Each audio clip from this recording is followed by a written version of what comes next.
Olá, boa tarde. Vamos agora dar início ao bloco 11, último dessa sexta-feira do Breast Meet, que é o cenário brasileiro do tratamento do câncer de mama e que conta com a presença de ilustres convidados. Então, para que possamos conhecê-los melhor, eu vou fazer uma leitura dos seus mini currículos. Então, vou começar apresentando os nossos palestrantes. Nossa primeira apresentação será comparando o tratamento sistêmico PCDT no sistema de saúde pública versus sistema de saúde suplementar, o RODANES, que vai ser realizada pelo Dr. Gilberto Amorim, que é oncologista clínico da Oncologia DOR do Rio de Janeiro, ex-chefe da Oncologia Clínica do HC3 do INCA e é membro titular da SBOC, SBM, ASCO e ESMO. E a nossa segunda apresentação, a falta do painel genético hereditário de câncer de mama no sistema de saúde pública impacta as decisões do tratamento? Até que ponto? Que será ministrada pela doutora Rosemar Raal, que é mastologista, tem mestrado e doutorado pela Universidade Federal de Goiás e é professora da Universidade de Goiás. Olá, meu nome é Gilberto Amorim, da Oncologia DOR do Rio de Janeiro. Queria agradecer ao Dr. Henrique Lima o honroso convite aí para participar do Breast Meet desse ano. O meu tema é a comparação do PCDT, né, das diretrizes do sistema do SUS, em comparação com o rol da ANS, com os tratamentos do câncer de mama na saúde suplementar. Para essa palestra, eu não tenho conflitos de interesse. E eu separei basicamente assim, a importância da gente compreender essas diferenças, entender um pouco os modelos de aprovação e de disponibilização de drogas. Então, eu vou falar um pouquinho da Conitec, da ANS, obviamente ressaltar essas diferenças e tentar finalizar com conclusões e com reflexões. Começando aí pela importância. A gente já sabe que tem diferenças no sistema público e no sistema privado. Esse slide é o que eu destacaria basicamente do estudo Amazônia. A proporção de pacientes do estágio 3 de 33% contra 14% no cenário privado. Isso é bem marcante. Esses dados que tem essa coletânea, essa publicação do INCA bem recente, agora do mês de outubro, mostra, tem muitos dados, mas eu destacaria ainda um número que a gente vê na prática: 40% das pacientes diagnosticadas com estágio 3 ou estágio 4, isso é absolutamente inaceitável em 2024, e o só 5% de in situ mostra o quanto a gente precisa melhorar para fazer realmente diagnóstico precoce, e isso tem muitas implicações para as nossas pacientes. Obviamente, não basta só incorporar drogas, a gente pode fazer melhor o trabalho que está sendo feito, a importância de começar o tratamento mais precoce, não é só uma ansiedade dos médicos ou das pacientes, isso pode impactar os desfechos. A gente tem aqui dados da doutora Débora Gagliato, já publicados há mais de uma década, mostrando que quanto mais tarde a gente inicia a neoadjuvância, quanto mais tarde a gente inicia a adjuvância, obviamente a chance de recidiva é maior. E como é que são os modelos atuais, então, para essas incorporações e disponibilizações? Basicamente, a gente tem um medicamento que tem, após o registro na Anvisa, se esse paciente é do Sistema Único de Saúde, ele precisa passar pela Comissão Nacional de Incorporação em Tecnologia, e tanto faz se a medicação é endovenosa ou oral, e mesmo outras terapias, outros procedimentos. E aí, claro, dependendo da recomendação, ou eventualmente da negativa, mas havendo uma recomendação, vai precisar passar, obviamente, por uma publicação em diário oficial, tem um tempo para ser executada e, eventualmente, criar uma PAC, uma autorização de procedimentos de alta complexidade, para que isso possa ser efetivamente fornecido. Eventualmente, alguns estados têm APACs complementares. Eu vou chamar de um fenômeno recente, situações onde a gente tem a recomendação de incorporação pelo SUS por parte da Conitec, o prazo para ser cumprido, que é de 180 dias, e simplesmente a não incorporação por parte do Ministério. Alguns desses casos passam fácil de 2 anos de atraso, para além do prazo máximo.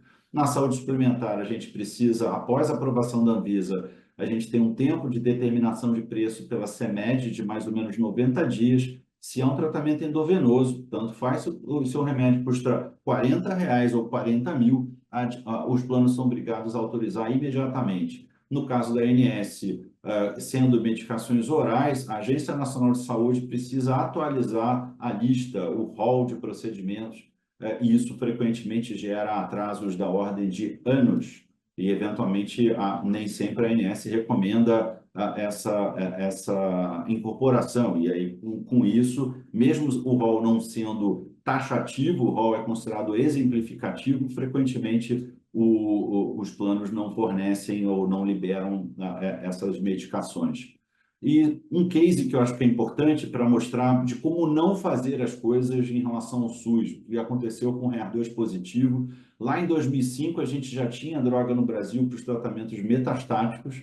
A gente teve os dados de adjuvância nessa época, a gente tinha problemas de testagem e não existia Conitec naquele momento, mas muitas vezes o ganho, a necessidade de incorporação vinha com a comprovação de ganho de sobrevida, e a gente já tinha isso, apesar do ganho de sobrevida com trastuzumab no metastático, a medicação continuava fora. A gente, nessa época, eu estava no INCA, inclusive com cargo de chefia, a gente fez várias propostas, não só de renovação e de atualização da tabela do SUS, e a gente chegou a ter uma proposta de tabela onde tinha essa indicação, mas infelizmente foi ignorada.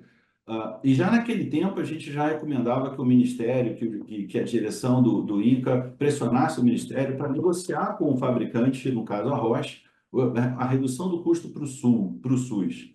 E só muitos anos depois é que a gente teve no Diário Oficial a incorporação do trastuzumab adjuvante, com pelo menos 7 anos de atraso em relação aos pacientes de plano de saúde, que já desde o final de 2005 faziam o tratamento adjuvante. Mas mesmo assim, o trastuzumab seguiu fora do metastático no princípio de 13, muitos anos depois da gente já estar usando na medicina dos convênios. Eu e o Barrios, a gente fez uma estimativa matemática, é verdade, mas muito conservadora de quantas brasileiras teriam morrido pela falta do tratamento adjuvante, ou pelo menos o atraso da incorporação do trastuzumab adjuvante no Sistema Único de Saúde. Infelizmente, esse número é por baixo de 5.000 mulheres. Essa briga continuava, a gente tinha recomendações da Conitec já em 2014, dizendo que os dados não se justificavam para a incorporação de trastuzumab, era mais honesto dizer, olha, a gente não tem dinheiro, a gente não quer incorporar, a gente não quer nem testar, mas dizer que os dados não existiam e que eram insuficientes, obviamente, era uma piada. Em 2015, a Organização Mundial de Saúde incluiu o trastuzumab numa lista muito especial de medicamentos essenciais na medicina, tanto para a doença metastática quanto para a doença adjuvante. E, pasmem, a gente continuava sem a medicação no Sistema Único de Saúde. Mas e o que evoluiu? A gente precisa das diretrizes, essas diretrizes estão sendo atualizadas com intervalos muito complicados. Chegamos a ter uma portaria publicada em 2019 com as últimas diretrizes até então. Isso não foi implementado e acabou agora que a gente tem, com a mudança do governo, um novo relatório de recomendação que foi publicado já esse ano, e é um relatório preliminar, que ainda prevê uma consulta pública e uma discussão para implementação. Então, a gente tem diretrizes, de fato a gente tem, elas demoram para ser atualizadas, elas demoram para ser publicadas, elas demoram para ser implantadas e elas sofrem com essas mudanças de governo, do ministério, não é uma política de Estado. Parece haver, muitas vezes, pouco interesse do Ministério da Saúde e mesmo do governo central, do Executivo. O fato é que esse relatório preliminar, agora com data deste ano, ele está muito atrasado e já extremamente defasado. E a gente ainda precisa reconhecer que o SUS não é uniforme Brasil afora. Essa é uma publicação do Oncoguia que chama a atenção de pelo menos 4 grandes padrões de SUS, porque tem hospitais que conseguem medicações complementares, existem estados com APACs complementares, então a gente tem uma desigualdade dentro do próprio Sistema Único de Saúde e isso precisa reduzir, senão acabar. E quais são essas diferenças no momento atual? No relatório preliminar, se a gente olhar, na neoadjuvância, pertuzumab está contemplado ainda como sendo, não foi avaliado pela Conitec, nós estamos fazendo neoadjuvância com pertuzumab, duplo bloqueio há 10 anos praticamente, e simplesmente a Conitec não se posicionou. Então, obviamente, a gente não tem a neoadjuvância com pertuzumab. A adjuvância com TDM1 para os pacientes de doença residual foi recomendada pela Conitec, já está atrasado e a gente não tem a medicação ainda disponível para os pacientes de câncer de mama do sistema público. Todo mundo sabe hoje a importância da imunoterapia no triplo negativo e a gente não tem, especialmente na neoadjuvância, mas também na doença metastática, aprovado pela Anvisa já há anos, mas não foi avaliado pela Conitec para incorporação. Então, esse relatório que é preliminar, supostamente para ser ainda publicado sei lá quando, ele já tem muita defasagem.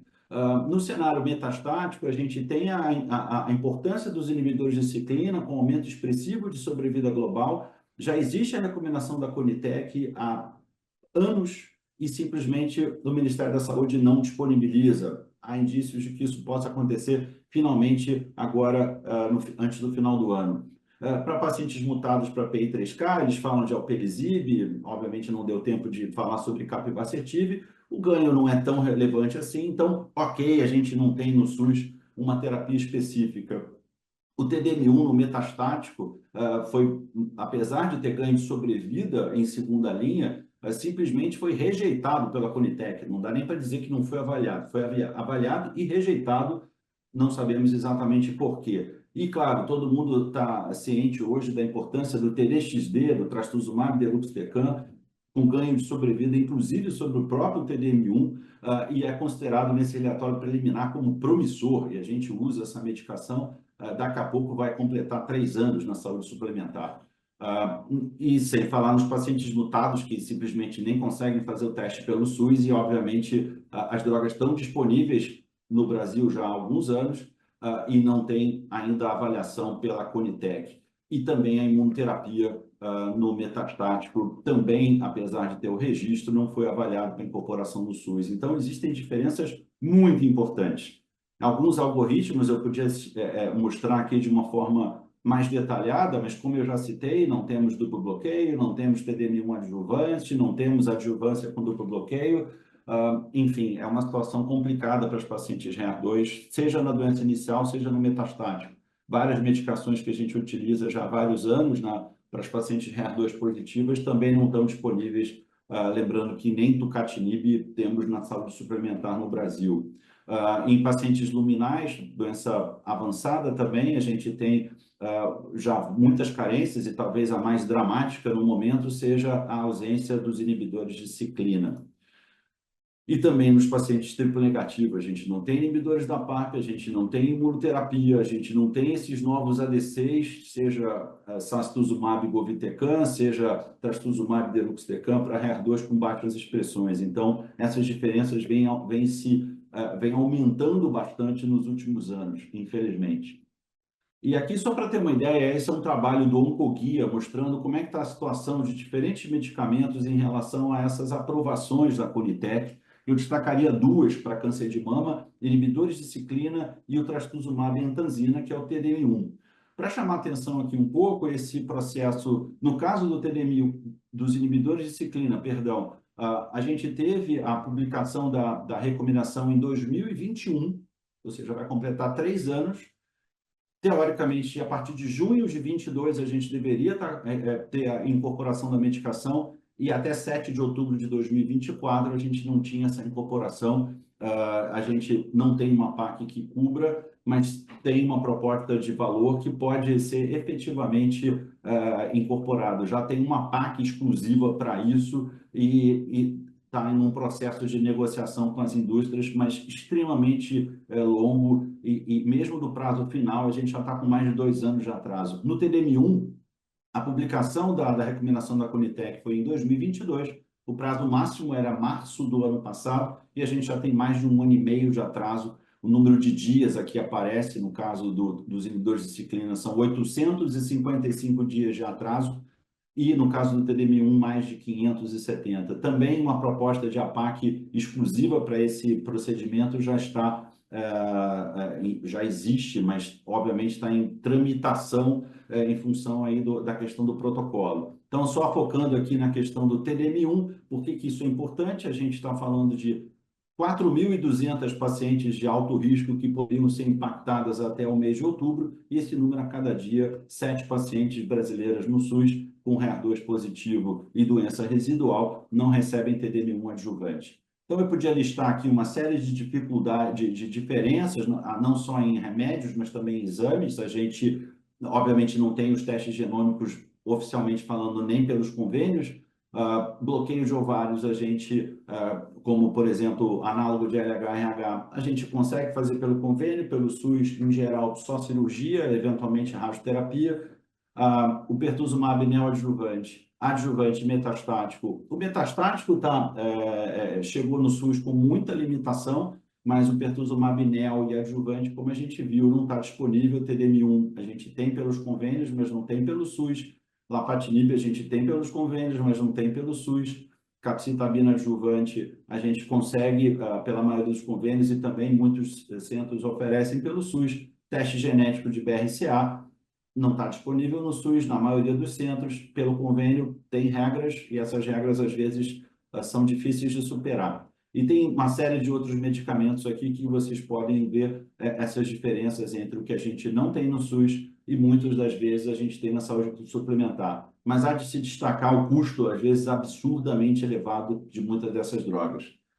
Então, para concluir, a gente precisa lembrar, obviamente, dos dados principais da lei da implementação do SUS, é muito importante. A gente é pródigo de legislação, tempo até o tratamento, a gente tem uma lei dos 60 dias. Infelizmente, a maior parte das pacientes não consegue começar o tratamento em 60 dias.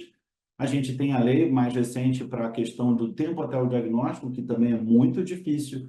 E mesmo dentro do convênio existem muitas regras de prazo, e se a gente somar todos esses prazos obrigatórios ou limite para o convênio, a gente pode ter atrasos, às vezes, também na saúde suplementar para o tratamento. Como conclusões finais, o problema do alto custo não é um problema só da oncologia, evidentemente. O acesso a novas drogas é uma parte do problema, mas existem realmente preços abusivos. É verdade que quando o governo consegue negociar, ele quer reduzir preços, ele em geral consegue. Existem parcerias de desenvolvimento produtivo que podem facilitar o acesso a drogas à medida que as patentes vão caindo ou estejam próximas de cair. A gente precisa implementar e cobrar essas leis que já existem, não basta a gente ter uma legislação que não funciona, e a gente precisa acabar com essa esquizofrenia de ter a aprovação da saúde suplementar imediata para drogas venosas e um rol específico para as medicações orais, e que essas discussões sejam rápidas. As diferenças de acesso no sistema público e privado, elas são absolutamente imorais, elas não são recentes, mas elas têm que ser discutidas por todas as partes. Esse abismo tem que diminuir. O governo precisa implementar iniciativas inovadoras de redução de custo e também até os convênios também. E o acesso do tratamento precisa melhorar, porque tratar câncer é caro, mas tratar mal é pior ainda, porque você compromete bastante em vários aspectos a saúde das pacientes. E a gente precisa ter em mente o custo de não implementar, o custo de curar menos pacientes, de ter mais mortes precoces, de aumentar o custo para a sociedade por afastamento definitivo de pacientes que eram potencialmente produtivos, entre outros problemas. A gente precisa ter uma discussão honesta com todos os entes envolvidos. Muito obrigado. Obrigada, Henrique, pelo convite. Falar dessa temática que estamos tentando tanto implementar no Brasil, que é o painel genético. E a pergunta que foi feita foi essa: a falta de painel genético hereditário de câncer de mama no sistema de saúde pública impacta nas decisões e até que ponto? A gente sabe que os números são bem robustos quando a gente fala de câncer de mama. Infelizmente, ainda temos uma mortalidade expressiva. A maioria dos casos que chegam para nós em câncer de mama, infelizmente, ainda em estadios avançados, em alguns estados até um valor superior a esse de 41% que nós estamos mostrando aqui, alguns estados até com 60% de tumores chegando em estádio 2 e 3, e nós sabemos que 5 a 10% dessas pacientes que chegam para nós, na verdade, são pacientes que possuem uma variante patogênica, e também que essa situação de ser portadora de uma variante patogênica leva a um incremento na frequência de câncer de mama, chegando a próximo de 80% quando nós falamos de BRCA1, BRCA2. Então, além desse risco que é cumulativo ao longo da vida, essa característica de transmissão para os familiares que as mutações patogênicas possuem, e o risco de desenvolvimento de outros tumores, no caso de BRCA1, BRCA2, por exemplo, câncer de ovário, faz com que a gente realmente se debruce sobre esse tema e tenha uma preocupação, uma vez que no cenário público a população da saúde pública, infelizmente, não possui acesso ao painel genético. Nos preocupa porque nós não estamos falando só de câncer de mama, essas variantes também aumentam o risco para câncer de ovário. Nós sabemos também a correlação com outros tumores como pâncreas e próstata, e recentemente também a gente tem visto na literatura uma correlação com um risco aumentado diante das variantes patogênicas de outros tumores, como vias biliares, esôfago e estômago. E essa paciente que chega para nós com o estadio avançado, nós sabemos que, infelizmente, ela vai levar a um gasto do cofre público de um valor robusto. Não é pouco que se gasta nas pacientes no tratamento de um câncer de mama, variando, obviamente, do subtipo molecular, quando essa paciente chega para a gente no estadio avançado. Isso tem que ser ponderado, isso tem que ser visto, porque nós sabemos que, infelizmente, com o aumento na frequência de câncer de mama e com as novas estratégias terapêuticas, a tendência é que esse valor só aumente, que a gente tenha gastos cada vez maiores no tratamento do câncer de mama, aqui especificamente nos tumores avançados. E quando nós vamos para o cenário público, no sistema público, o câncer de mama é uma das situações onde nós temos uma linha de cuidado muito bem estabelecido. Então, o Ministério da Saúde já define isso, e isso tem critérios e um fluxo muito bem estabelecido diante de uma paciente com câncer de mama. E também não é diferente quando nós vamos para quais são os critérios das pacientes de alto risco. Então, o Ministério reconhece que existe, o Ministério tem uma linha de cuidado bem estabelecida, reconhece que existe pacientes de alto risco, inclusive chamando a atenção para as pacientes mutadas. Entanto, quando nós falamos de saúde pública, não existe a disponibilidade do acesso ao painel genético, que seria a forma de nós realmente identificarmos uma variante patogênica. E quando nós vamos para a literatura, fazendo uma busca rápida nos últimos 2, 3 anos, nós encontramos uma série de trabalhos que mostram o benefício da implementação do painel genético, quando nós falamos de uma população de uma forma geral, do benefício das cirurgias profiláticas. Na população brasileira, nós sabemos quais são os genes que têm uma maior prevalência falando de variante patogênica, e, obviamente, existe um predomínio do BRCA1 e BRCA2. Existem mais de 14 projetos só que identificamos que são financiados pelo governo federal, que contemple o acesso ao painel genético, e mais de 11 guidelines já foram publicados, sendo 4 com recomendações brasileiras, mostrando que o painel genético é relevante, ele tem importância, ele tem impacto e ele é custo-efetivo. Então, existe, sim, uma linha de cuidado dentro do Ministério, a literatura mostra que isso é custo-efetivo, entretanto, infelizmente, a população do SUS ainda não tem acesso ao painel genético no nosso país. Os benefícios são robustos, tanto do ponto de vista de paciente quanto do ponto de vista familiar. A gente é bem seguro com relação a isso. Nós sabemos da importância de evitar que o tumor se desenvolva nos familiares, então o benefício se estende para a família. Alguns estados brasileiros nós já estamos conseguindo realizar o painel genético. DF começou há poucos dias, Goiás já há um ano nós estamos disponibilizando, e uma cidade em Minas Gerais, Divinópolis, também, através de uma ONG, disponibiliza. Outros estados possuem a legislação, Amazonas, Piauí e Rio de Janeiro, entretanto, isso ainda não é disponível. Então, temos algumas situações pontuais no Brasil, onde já é possível a realização do painel genético no Sistema Único de Saúde, mas, infelizmente, isso ainda é restrito a alguns locais, não disponível para a população brasileira de uma forma geral. E chama-nos a atenção que existe uma política bem estabelecida de prevenção ao câncer de mama. O Ministério ele tem, sim, uma preocupação quando nós falamos de câncer de mama de diagnóstico precoce, até mesmo com os programas de mais especialista. Nós temos uma PCDT já em andamento, mas infelizmente não vai contemplar o acesso ao painel genético, e temos uma portaria que foi publicada em 4 de outubro de 2024, já disponibilizando a testagem para câncer de ovário. Isso faz a gente refletir, uma vez que nós sabemos da importância do câncer de ovário, é indubitável isso, mas por que não o câncer de mama? Até mesmo porque nós temos uma prevalência maior de câncer de mama do que câncer de ovário.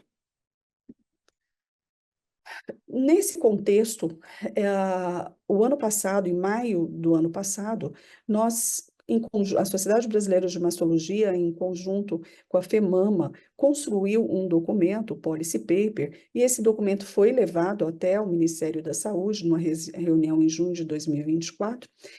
Esse documento contemplando os principais elementos estruturais e as alternativas para implementar, disponibilização e implementação da testagem genética no Sistema Único de Saúde. Esse documento também com alguns estudos de caso, onde a testagem já estava sendo realizada, e contemplando também no Policy Paper 17 recomendações, pilares, na verdade, né, onde nós descrevemos sobre as diretrizes clínicas, os critérios de elegibilidade, aconselhamento, a capacitação profissional, telemedicina. Então, todas essas informações foram contempladas nesse documento.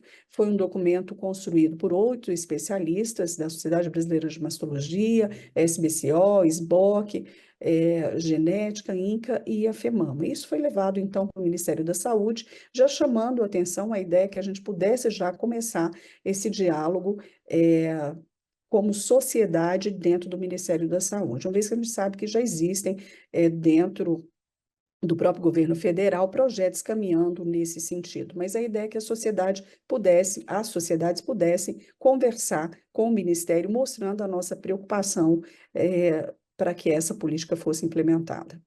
E nós não estamos falando de números absurdos. O que a gente sabe, se nós seguirmos alguns critérios como esses listados aqui, a paciente impactada o número de pacientes impactados para essa população é em torno de pouco mais de 34 mil pacientes.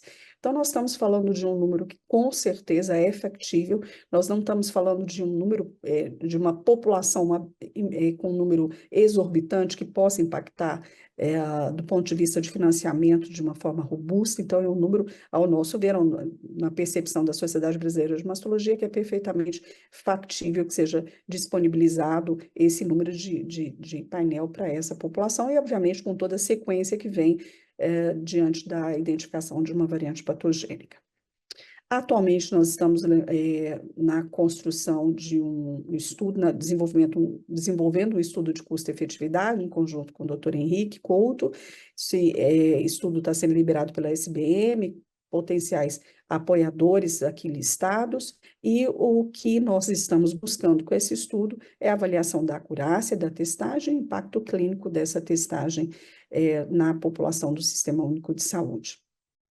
E a grande pergunta é por que não câncer de mama? Uma vez que, como eu já falei anteriormente, nós temos uma portaria de outubro de 2024 já contemplando o câncer de ovário como sendo uma situação onde que é possível a testagem genética. A gente acredita que seria uma ampliação de algo que já está sendo feito pelo governo federal.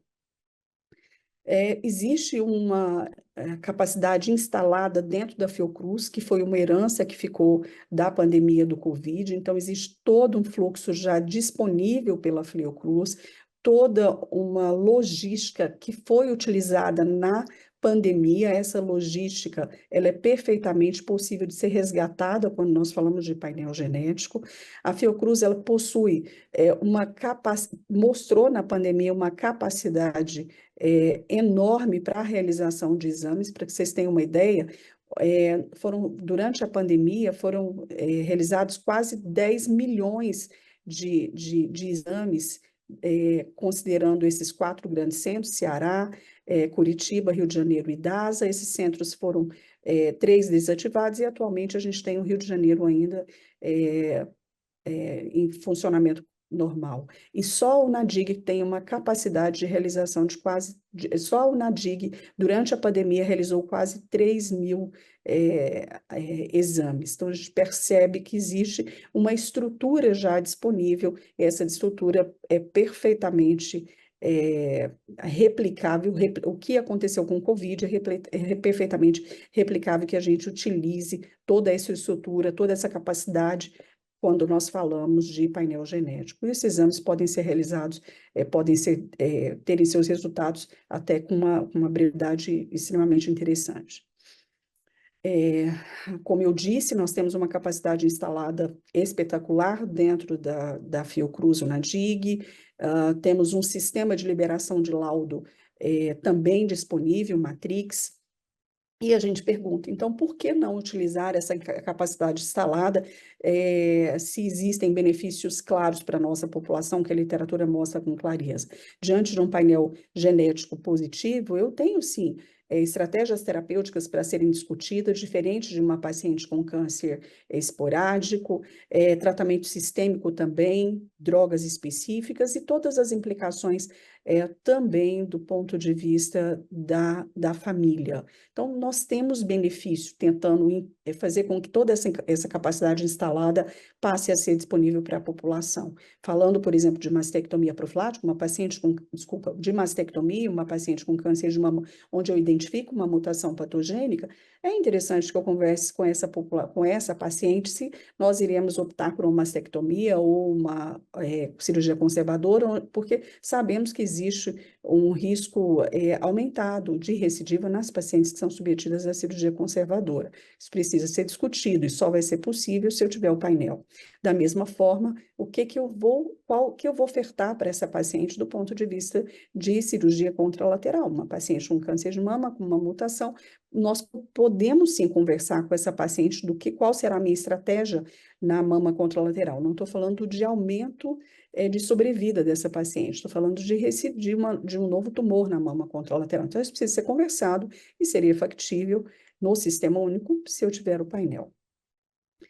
Bem claro que o olaparib mostrou claramente um benefício quando nós falamos de sobrevida, então a identificação da mutação, ela me permite a utilização de droga que mostrou claramente o aumento de sobrevida global. E quando nós falamos numa situação de familiares, agora não mais de uma paciente que está com câncer de mama, onde eu vou discutir cirurgia, tratamento sistêmico, mas quando eu falo para a paciente, para os familiares dessa paciente com mutação. É importante que a gente lembre que o comportamento o subtipo molecular nas pacientes com variante patogênica, ele é diferente. São tumores com uma agressividade maior, são tumores que nós nos preocupamos um pouco mais com as metástases do sistema nervoso central, são pacientes mais jovens, um fenótipo mais agressivo nessa situação. Então, quando eu imagino uma população não doente, mas que tem uma possibilidade de ter dado essa variante patogênica, eu tenho que pensar que eu estou diante de uma situação que é diferente e que merece mais zelo. E que se eu tenho esse acesso ao painel genético, eu, obviamente, tenho como evitar o processo normal de evolução dessa doença. Uma prevalência importante de tumores mais agressivos, como os triplo negativos, chegando quase a 60% no BRCA1, um pouco mais de 20% no BRCA2, com toda a dificuldade que nós temos de acesso à medicação nessas pacientes no Sistema Único de Saúde, nós temos que pensar nisso. Então, evitar que a doença aconteça, com certeza seria evitar um sofrimento e um desfecho extremamente negativo para essa população. Daí a importância de que essa população uma herança seja identificada antes do desenvolvimento da doença. E isso é o que o SUS preconiza: universalidade, equidade e integralidade. Então, disponibilizar o acesso ao painel genético na população, para a população brasileira, que hoje é 80%, corresponde a mais ou menos 80% da população no Brasil, é uma população SUS dependente. Nada mais eu estou fazendo do que cumprindo o que realmente o SUS defende: a universalidade, a equidade e a integralidade. Então, a pergunta que foi feita, qual o impacto da falta de acesso ao painel genético? Estou tendo um impacto extremamente negativo, porque eu tenho benefícios claros quando eu falo de desfecho. Eu também tenho um impacto negativo, porque eu poderia evitar que outras doenças, que outras pacientes dos familiares possam evoluir com uma doença, ofertando uma cirurgia profilática, e, obviamente, isso me permite uma redução de mortalidade por câncer de mama, que, infelizmente, nós ainda estamos numa ascensão quando nós falamos do número de mulheres que perdem a vida no nosso país por câncer de mama. Então, existe um impacto e, com certeza, essa é uma proposição da SBM e de várias sociedades que estão em conjunto buscando o acesso ao painel genético no Sistema Único de Saúde. Muito obrigada.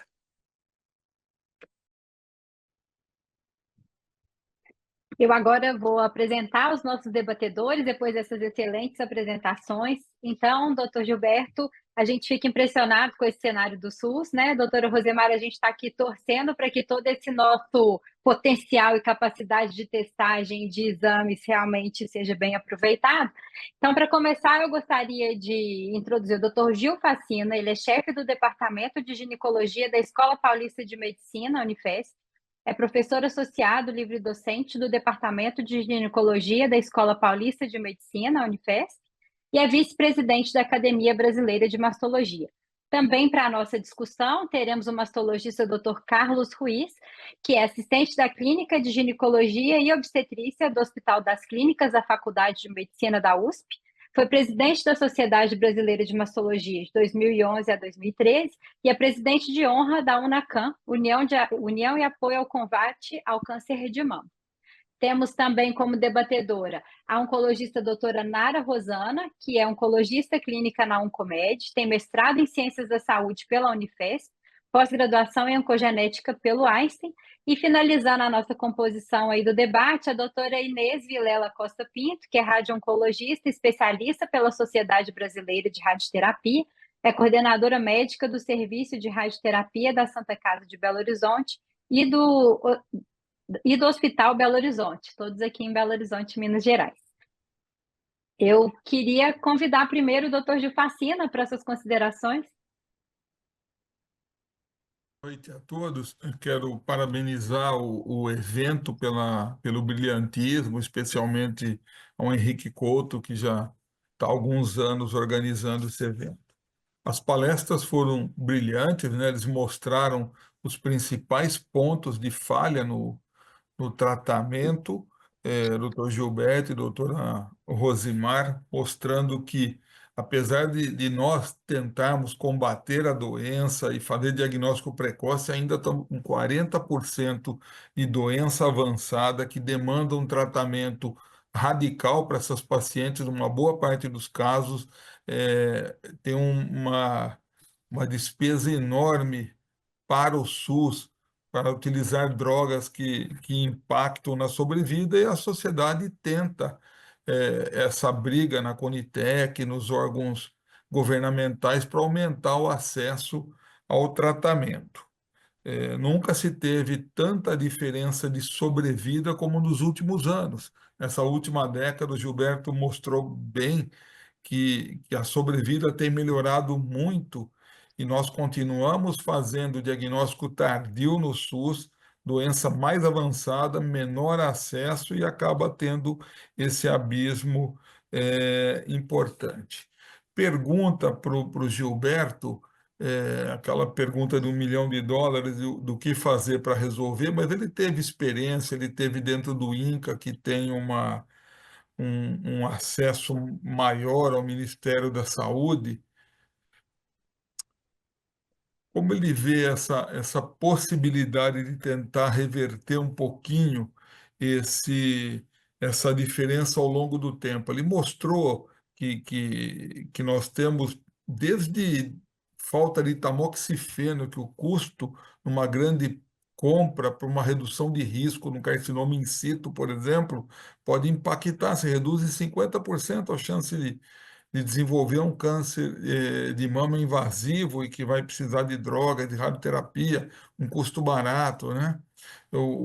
Ele mostrou bem o bloqueio hormonal injetável, né? Um análogo você tem para endometriose, você tem para leiomioma uterino e você não consegue para o paciente jovem com câncer de mama. Então, eu queria saber um pouquinho da opinião do Gilberto. E para Rosimar, essa luta dela é brilhante, né? Alguém precisa quebrar esse paradigma, mostrar do benefício de fazer uma prevenção primária. A paciente não tem doença, você detecta uma mutação que 50%, 70% dessas pacientes vão ter um câncer grave que vai impactar no prognóstico de vida. Você ter uma possibilidade de fazer uma prevenção primária é brilhante. Alguém dando esse start, quem sabe os outros governadores vão acabar pressionando para que isso seja disponibilizado e a partir de que se tenha isso em larga escala, o preço tende a cair. Queria que a Rosimar comentasse também na sequência um pouquinho disso. Muito obrigado pelo convite e a possibilidade de estar junto. Gente, boa noite a todos. Obrigado aí pelo convite. Parabéns, Henrique, mais uma vez. Obrigado pelas palavras, professor Gil.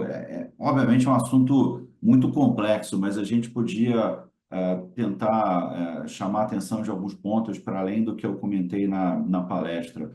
E até não é uma notícia tão legal assim, porque quando eu gravei isso dias atrás, eu tinha uma expectativa de que uma das incorporações recomendadas pela Conitec de fato entrasse. E ontem o diretor do INCA, no evento que está acontecendo ainda, vai até amanhã, o Congresso Brasileiro de Oncologia Clínica, aqui no Rio de Janeiro, ele disse que não tem muita expectativa de que inibidores de ciclina sejam incorporados e que TDM1 também não está muito na pauta, ou seja, é um pouco curioso, porque se o órgão do governo já avaliou isso no passado, recomendou, e aí simplesmente publica, e aí tem um prazo, não cumpre, e fica por isso mesmo. A gente chegou, inclusive, a perguntar para o pessoal da parte jurídica, até do próprio Oncoguia e mesmo da FEMAMA, se em que pé ficaria do ponto de vista jurídico se o próprio governo não implementa algo que ele próprio recomenda. Então, para que serve a Conitec, no final das contas? E se não caberia, sei lá, uma improbidade administrativa, alguma coisa, pelo menos em relação a essas duas portarias, essas duas normativas que já estão caducando e que teriam 180 dias para implementar. Mas esquecendo essa parte que a gente acha que não vai conseguir solucionar, óbvio que a questão de medicamentos ela é muito complexa, os preços realmente estão ficando muito pesados, mas, de novo, quando o governo quer, ele consegue negociar. A gente tem as melhores drogas para tratamento de HIV desse país há mais de 30 anos, desde que o AZT chegou lá nos anos 90. A gente tem tratamentos biológicos para doenças reumáticas que não são doenças curáveis. Então, muitas vezes, assim, vamos investir na prevenção, no diagnóstico precoce, tá bom. E o doente da doença da artrite reumatoide, da artrite psoriática, que também merece tratamento, ele tem acesso a drogas biológicas extremamente caras pelo SUS. E, por alguma razão, a Política Nacional de Câncer e os pacientes oncológicos ficam, sei lá, segregados a um plano inferior, porque, teoricamente, doença reumática tem tratamento de ponta, HIV tem tratamento de ponta, hepatite, muitas hepatites têm tratamentos muito caros e o SUS disponibiliza esses tratamentos para os pacientes. Então, é uma lógica um pouco estranha que a gente não consegue entender bem. Independente disso, a gente tem um trabalho que precisa ser melhorado, porque muitas das estruturas, e sei lá, reproduzir exemplos positivos de SUS que funcionam, reduzindo o tempo, né? Se a gente melhora os desfechos fazendo tratamento mais cedo, é aquela mesma antraciclina, aquele mesmo taxano que a gente já tem, se a gente consegue reduzir o prazo de início do tratamento, pré-operatório, pós-operatório, radioterapia mais cedo, então isso já impactaria, e claro, o custo não seria muito diferente, porque, na verdade, essas drogas já estão disponíveis, né? Então, tem várias frentes de atuação, e, óbvio, quando a gente diagnostica mais cedo, a gente precisa menos desses remédios, né? Olha que lógica, eu estou aqui brigando pelo TDM1 para o paciente HER2 com doença residual, mas, no fundo, a gente não precisaria dele se a gente tivesse mais pacientes com estágio 1 e estágio 2, se a gente tivesse até o duplo bloqueio para algumas dessas mulheres em estágio 2 e estágio 3, a gente teria mais resposta patológica completa e não teria necessidade do TDM1 depois. Ou seja, a coisa é tão esquizofrênica e desconectada, e aí talvez precise que certas pessoas, e aí eu não estou falando da política do governo atual, não, para não achar que eu estou falando do governo A em detrimento do B, porque isso é uma longa jornada de problemas de diferentes matizes e seja para o lado ou para o outro. Então, assim, não é um problema exclusivo. Eu mesmo tive duas chefias com governos completamente distintos, Fernando Henrique e Lula 1. Então, assim, para mim, eu estou muito tranquilo para falar de diferentes governos, porque vivenciei eles dentro do Instituto. Então, teoricamente, a gente tem muita coisa para fazer, mas Óbvio, melhorar a pesquisa clínica, eu acho que é um caminho interessante, que muitas instituições já fazem, justiça seja feita, porque a gente consegue trazer alguns protocolos de pesquisa e oferecer tratamentos melhorados, até porque o braço controle de algumas dessas pesquisas é um tratamento melhor do que o SUS oferece. Então, é uma bengala que a gente deveria não utilizar de forma tão assintosa, mas na ausência de terapias inovadoras, a gente entende que a pesquisa clínica é uma solução e que muitas instituições do SUS já entenderam o quanto é importante. Por isso você tem o ICESP em São Paulo com muitas pesquisas e outros centros aqui mesmo do Rio, o INCA tem muitas pesquisas, porque sabe da dificuldade de incorporar. Mas a maioria dos pacientes não é tratado nesses hospitais grandes, é o prestador de serviço que atende lá pela tabela do SUS, aquela tabela que é a mesma que a gente ajudou a implementar no final dos anos 90. 98 a APAC foi implementada, para quem não lembra dessa época, e alguns dos códigos de cobertura do SUS são os mesmos com mais de 20 anos de atraso.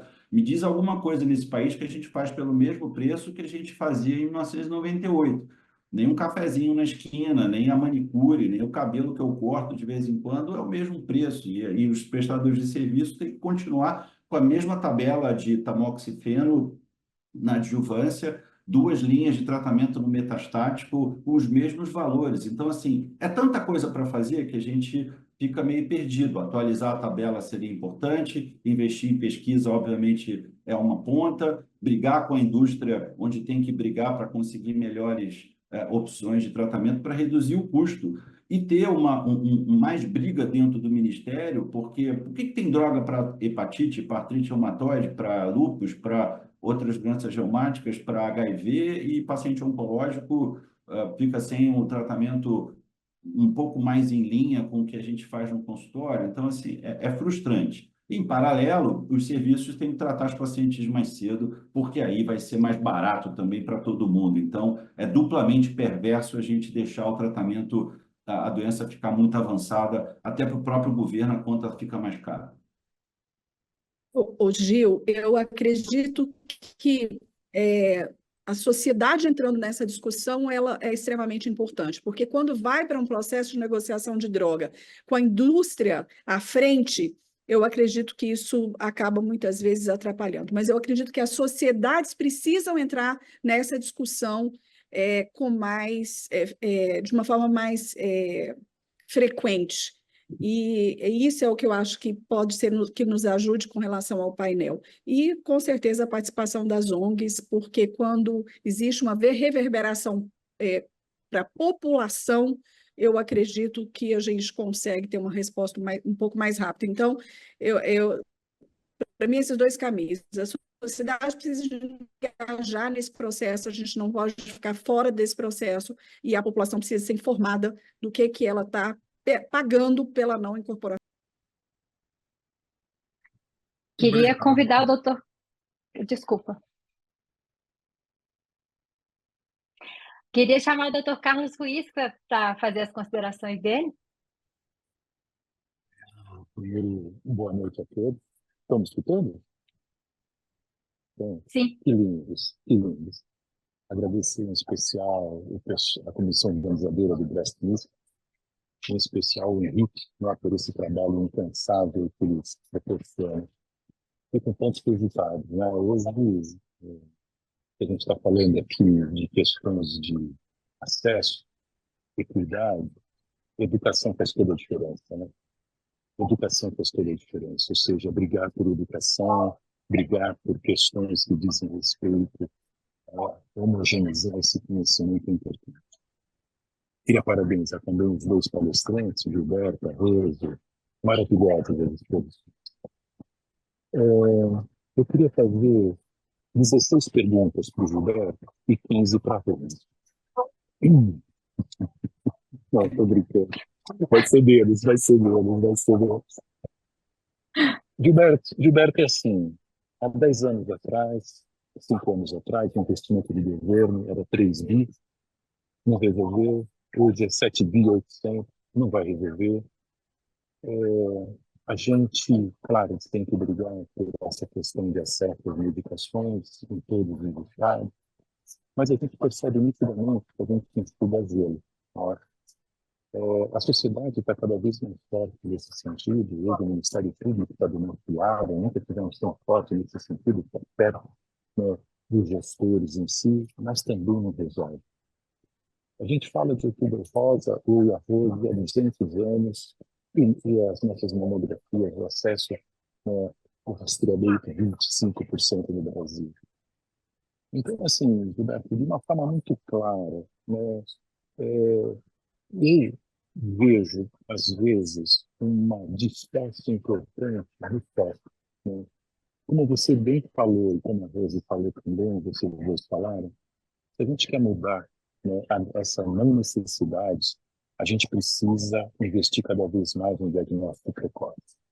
Se eu quero estabelecer equidade entre SUS e privado, eu preciso investir em diagnóstico precoce. Não tem outra forma.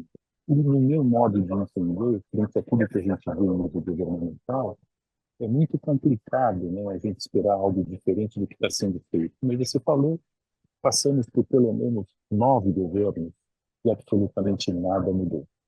Então, diretamente para você, uma pergunta nesse sentido, né? Você acha que esses tantos milhões que a gente acaba precisando investir nas drogas mais caras, que são muito mais caras, um programa organizado em nível nacional, que não existe, né, a central de rastreamento no Brasil, talvez não fosse algo de mais impacto, no que a gente precisasse focar com mais direcionamento, né, essas questões?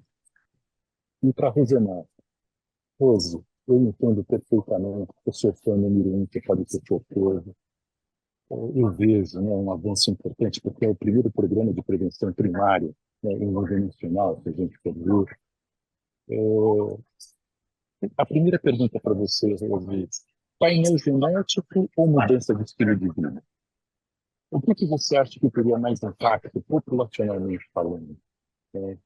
A gente sabe que o painel, questão de acessibilidade hoje através de você é importante, tem o que fazer, existe um custo, mas aí eu retorno a minha pergunta de Roberto para você também. O que você acha de um rastreamento organizado? Investir todo esse dinheiro nisso? Não que a gente não possa ter várias frentes de investimento.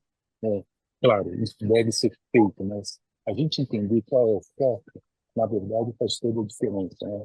Como a gente sempre comenta, o gestor não faz melhor, não é porque ele não pode. Com tanta informação, o que ele vai escolher, né? Normalmente a escolha de Sofia, né? Um vai ser prejudicado e o outro, né? E aí? Né? Será que eu vou continuar sofrendo também, Rose? Me ensina, Gilberto e Rose. De novo, muito obrigado aí pela apresentação de vocês. Magnífico. Obrigado, Henrique. Obrigado, pessoal da Universidade. Assim, digamos que a gente tivesse um dinheiro X para alocar daqui para frente, né? O governo diz, não, a gente vai separar 2, 3, 4 bilhões, sei lá quanto que poderia ser para alocar de alguma maneira. É inegável que a gente teria que botar esse dinheiro no diagnóstico precoce, enfim, na diminuição dos tempos, investir pesado no programa de navegação de pacientes, que na verdade você já tem até uma legislação, mas sabe, é contratar gente para poder melhorar esses fluxos, organizar assistente social, enfermagem, aquele centro de mama que faz pelo SUS o exame, não deixar aquele BIRATS 4 ficar esquecido, esperando a paciente vir buscar o exame 2 meses depois, ela volta para o posto de saúde para pegar o resultado do exame com o médico e depois o pedido da biópsia.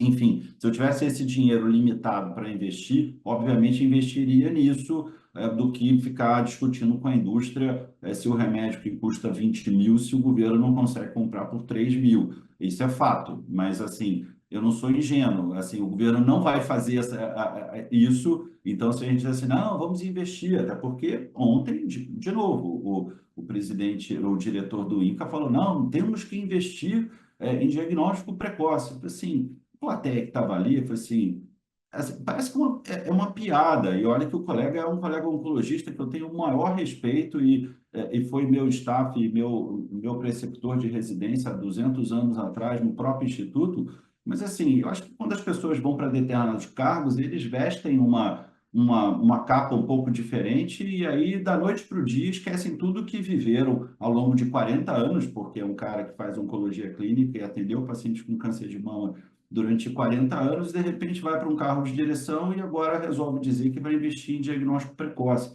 a gente está fora da realidade. Quer dizer, o governo já está aí há 2 anos, outros governos já se passaram, e o tanto de tempo que a gente está perdendo falando as mesmas coisas. Então, é uma frustração. Assim, eu saí do INCA por essas e por outras há mais de 10 anos, mas às vezes é mais fácil você trabalhar com as ONGs, porque você consegue, de fora, às vezes, chamar a atenção de coisas para mais do que quando você está lá dentro, e eu entendo que quem está lá dentro tem que estar com o discurso alinhado com outras pessoas que estão acima, mas assim, eu não sou ingênuo. O governo não vai investir em diagnóstico precoce, não vai fazer um programa de rastreamento organizado, não vai botar dinheiro na navegação e as pacientes vão continuar chegando com 40%, 50% de tumores localmente avançados.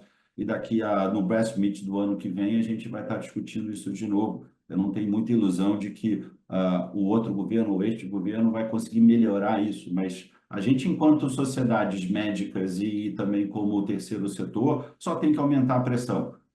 Mas eu não tenho, obviamente, a bola de cristal, mas se tivesse que botar algum dinheiro, botava no diagnóstico precoce, obviamente, e já melhorar a estrutura que o SUS já tem para tentar oferecer um tratamento decente com a estrutura que a gente já tem e, às vezes, está mal organizada. O exemplo disso é o próprio Rio de Janeiro. A gente tem 6 hospitais federais completamente sucateados há mais de década, há pelo menos 2, 3 décadas sucateados, com serviços de mastologia completamente desestruturados, que não conversam entre si, e aí as pacientes ficam na fila. Alguns serviços têm até vaga para operar semana que vem, mas o paciente não consegue chegar. Então, assim, peraí, vamos otimizar essa estrutura que já tem e botar essa turma para rodar e diminuir essa fila.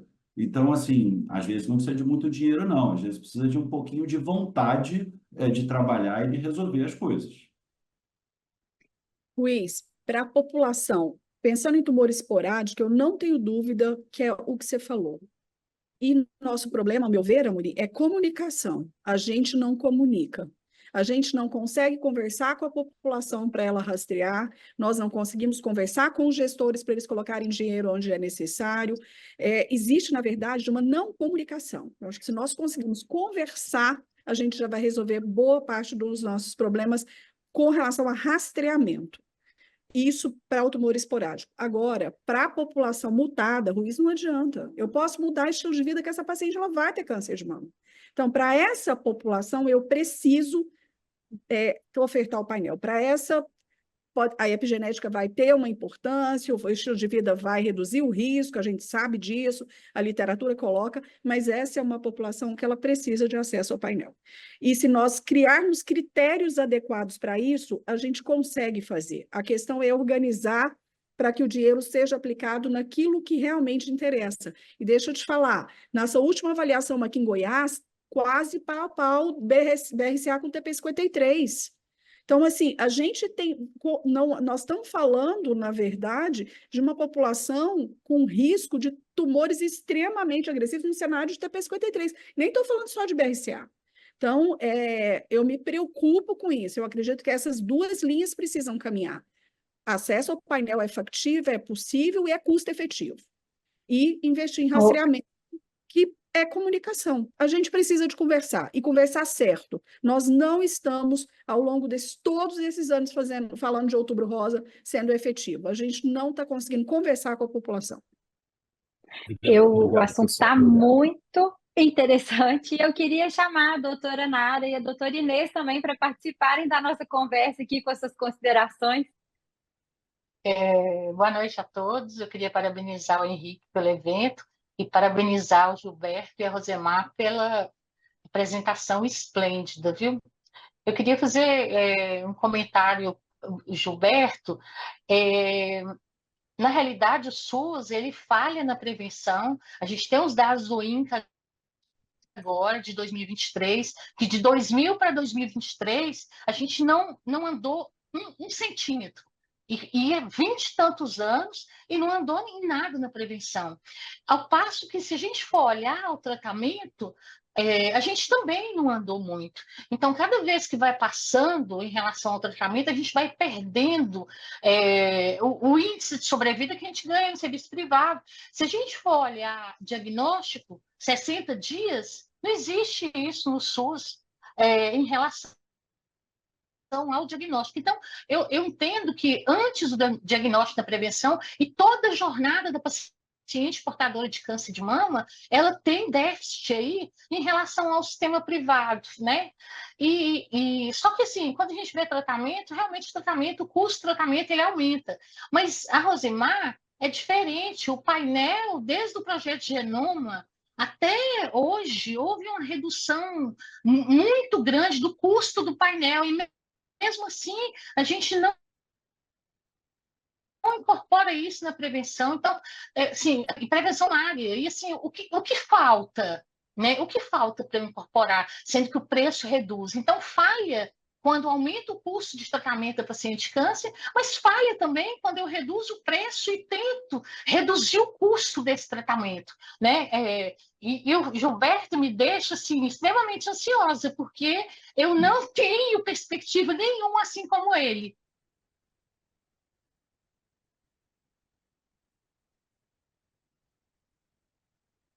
Boa noite. Oi, Inês, pode fazer suas Boa considerações. noite, todo mundo. Queria agradecer ao Henrique pelo convite. É uma honra participar dessa mesa e ter a Renata, né, que eu já tive o prazer de trabalhar aí como moderadora.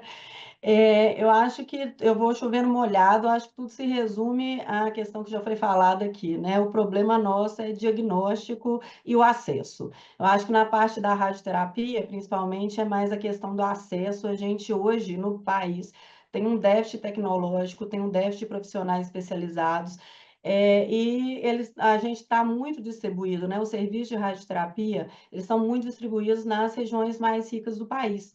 Então, o acesso ao paciente fica difícil.